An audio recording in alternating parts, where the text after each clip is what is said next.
अस्सलाम वालेकुम, जय हिंद साथियों। आज महाराष्ट्र के अंदर रजा जामा मस्जिद, जिसके ऊपर कुछ भगवाधारी आतंकवादियों ने मस्जिद के ऊपर चढ़कर मस्जिद के मीनारों को तोड़ा गया। जिस तरह से मस्जिद के अंदर घुस करके हमारे कुरान शरीफ को जलाया गया, आप वीडियो देख सकते हैं। जिस तरह से एतराफ में मुसलमान रहने वालों के घर में छोटे छोटे मासूम बच्चे और उनकी मां बहनों को मारा गया, घर को तोड़ा फोड़ा गया।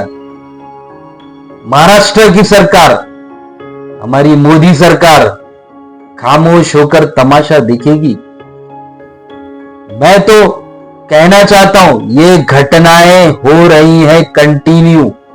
कभी मॉब लिंचिंग, कभी दाढ़ी कुर्ता टोपी देख करके मारा जा रहा है। मैं बस इतना ही कहना चाहता हूं हमारी प्रशासन से, हमारी सरकारों से, कि सरकार संविधान से चलती है, ना कि आपके तानाशाही से सरकार चलती है। सरकार को चलाने के लिए एक ही संविधान है जिसमें सबको सेम अधिकार है, एक जैसा अधिकार, और हमारी रक्षा करने का एक जैसा प्रावधान है।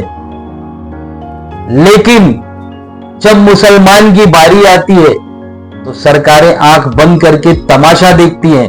मैं उन अपोजिशन लीडर से भी कहना चाहता हूं, रजा जामा मस्जिद पे जब अटैक हुआ उसके बाद आज 4 से 5 दिन होने आ गया है, लेकिन कोई हमारा राष्ट्रीय नेता जाकर के वहां के लोगों का दुख में शामिल नहीं हुआ, वहां के लोगों का हाल चाल नहीं पूछा। हमारे मुसलमान जो एक एक कीमती वोट आपको दिए और आपकी सरकार बनाने की कोशिश किए, और आज आप सीना ठोक करके कहते हो कि हम मोदी को पानी पिला दिए, मोदी जी को सत्ता से बाहर निकालने में कामयाब हो गए, वो सिर्फ और सिर्फ मुसलमानों की देन है। अब आपको जब लड़ने की बात आई तो आप अपने दिल में छुप कर बैठ गए हो। चाहे वो महाराष्ट्र के शरद पवार जी हो, चाहे वो महाराष्ट्र के लीडर उद्धव ठाकरे जी हो, चाहे वो राहुल गांधी जी हो, नेशनल लीडर, ये सभी के सभी खामोश क्यों हैं? जब कुछ ही दिन पहले जब पोलिंग हो रही थी, जब प्रचार का समय था, तो सभी मुसलमानों के सामने हाथ जोड़ करके हम आपकी रक्षा करेंगे, हम आपके साथ खड़े रहेंगे, आपने वोट लिया, वोट मांगा, हमने आपको वोट दिया, हमने आपको मजबूत किया। लेकिन जब मुसलमान की बारी आती है तो आप सब के सब खामोश रह करके तमाशा देखते हो।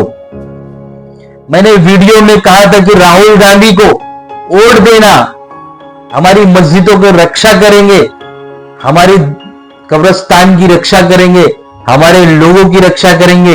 लोगों ने आपको वोट दिया, लेकिन आपने दिखा दिया अपनी औकात कि आप क्या हो, आप मुसलमान के विरोधी हो।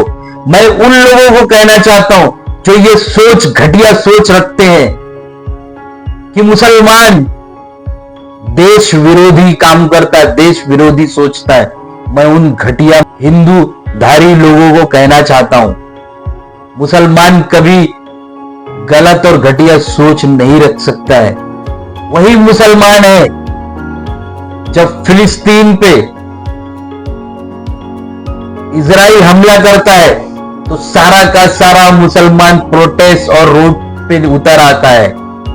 वही मुसलमान है जब बर्मा के अंदर मुसलमानों के साथ गलत होता है तो मुसलमान सारा का सारा रोड पे और सड़क पे उतर के प्रोटेस्ट करता है।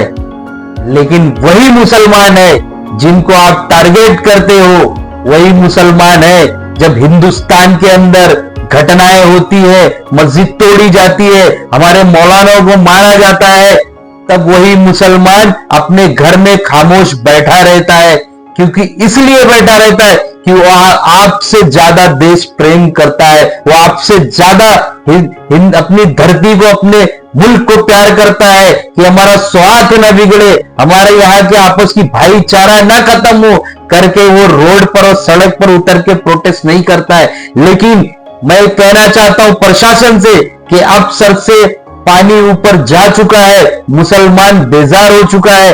कब तक मुसलमानों की मस्जिदों को तोड़ोगे, कब तक हमारी दरगाहों को तोड़ोगे, कब तक हमारे इमाम को मारोगे, कब तक हमारी मस्जिदों पे हथौड़ा चलाओगे, कब तक हमारे घरों को तोड़ोगे, कब तक मुसलमानों को सताओगे, कब तक मॉब लिंचिंग करोगे।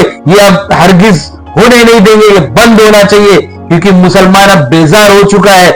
मैं बस इतना ही कहना चाहता हूं कि अब अगर कहीं पे भी घटना होगी तो इसके खिलाफ मुंह तोड़ जवाब दिया जाएगा, पुरजोर प्रोटेस्ट किया जाएगा, सड़कों पे भी उतरा जाएगा, जेल भरो आंदोलन भी किया जाएगा। मुल्क में अमनो अमान के लिए हम लड़ाई लड़ेंगे, संविधान को बचाने के लिए हम लड़ाई लड़ेंगे, संविधान को रोकने के लिए हम लड़ाई लड़ेंगे। जहां तक करके होएगा मुसलमान एक एक रोड पे उतरेगा, सड़कों पे प्रोटेस्ट करेगा अपने भाइयों को बचाने के लिए। तुम उस मुसलमान पे और उस ईमान वालों पे अटैक करते हो, उस मस्जिदों पे अटैक करते हो, उस दरगाहों पे अटैक करते हो, उस कुरान को जलाते हो जो कभी नमरूद और कभी कारून ने मिटाने की इस्लाम को कोशिश की, लाखों कोशिश की, लेकिन नमरूद फिरौन खत्म, निस्तो नाबूद हो गए। अब यहां के कुछ भगवाधारी और कुछ चुटपुटिए जो संगठन है वो हमें खत्म करना चाहते हैं। कोशिशें कर लो यार, कुछ नहीं होने वाला है। मुसलमान जिंदा है, जिंदा रहेगा, तक कयामत तक मुसलमान जिंदा रहने वाला है। दोस्तों और साथियों, मैं उन भगवाधारियों को कहना चाहता हूं कि मुसलमान को खत्म करने की तुम्हारी औकात नहीं। तुम सिर्फ और सिर्फ अपने एजेंडा के थ्रू, अपनी राजनीतिक आकाओं को खुश करने के लिए अपने दिल में छुप करके बैठे रहते हो। जब उनका ऑर्डर और हुक्म होता है तब जाकर के हमला और अटैक करते हो। तुम्हारी औकात नहीं है मुसलमानों को खत्म करने की। मुसलमान कभी खत्म होने वाली कौम नहीं है।